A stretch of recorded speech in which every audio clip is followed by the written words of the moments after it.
तो ये भी समझना जरूरी है कि इन छोटी पार्टियों की जो बीजेपी के साथी, इनकी कमजोरी क्या है।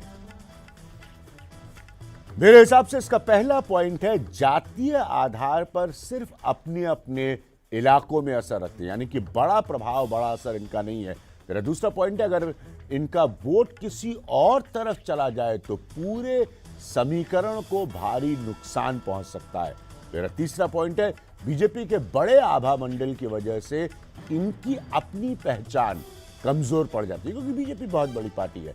और चौथा पॉइंट है, वैचारिक तौर पर बीजेपी की मूल विचारधारा से ये मेल नहीं खाते। छोटी पार्टियां बड़ी पार्टी के कमजोर कैंडिडेट को जितवा देती हैं, उनका वोट जो है उसमें जुड़कर बड़ी पार्टियों के कमजोर कैंडिडेट को जितवा देता है।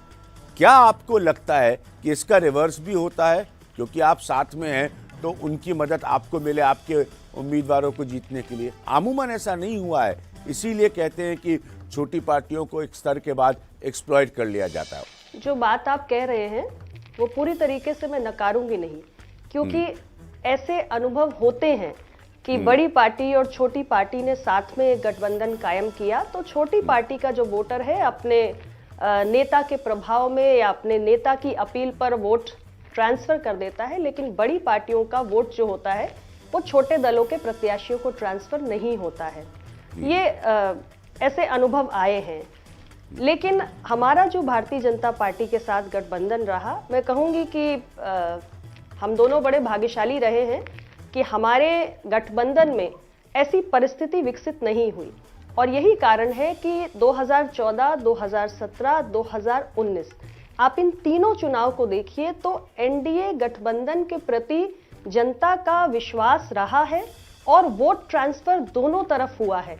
इसलिए जो अनएक्सपेक्टेड नंबर्स थे, चाहे एमपी के टर्म्स में हो या एमएलए सीट्स के टर्म्स में हो, जो एनडीए के जो कलेक्टिव नंबर्स आए हैं वो बहुत ही अनएक्सपेक्टेड आए। शायद भारतीय जनता पार्टी भी अपनी असेसमेंट करती होगी तो कैलकुलेशन में ये फिगर्स नहीं आते होंगे, या हमने भी अगर सेपरेटली असेसमेंट किया होगा तो इतने बड़े फिगर की हमें शायद एक्सपेक्टेशंस नहीं रही होंगी। तो ये दोनों के आपस में आने से एक सिनर्जी क्रिएट हुई। तो मुझे लगता है कि अपना दल और भारतीय जनता पार्टी के गठबंधन ने कहीं ना कहीं एक वो जो पैटर्न चल रहा था उसको बदला तो है, और इसके लिए हमने बहुत काम भी किया है, क्योंकि ऊपर से तो लीडरशिप साथ में आके गठबंधन बना लेती है, लेकिन ग्रास रूट पे जो वर्कर्स होते हैं दोनों पार्टियों के, उनके बीच में सामंजस्य बैठाना आसान बात नहीं होती है। और हमारे सामने भी ये चुनौतियां आई हैं, और मुझे लगता है कि 3 पड़ाव जो हमने पार किए, और ये अंडरस्टैंडिंग काफी हद तक हमें एक बेहतर प्लेटफॉर्म पर ले आए। ग्राउंड पे वर्कर्स की अंडरस्टैंडिंग के बगैर पॉलिटिकल पार्टीज नहीं ऑपरेट कर सकती।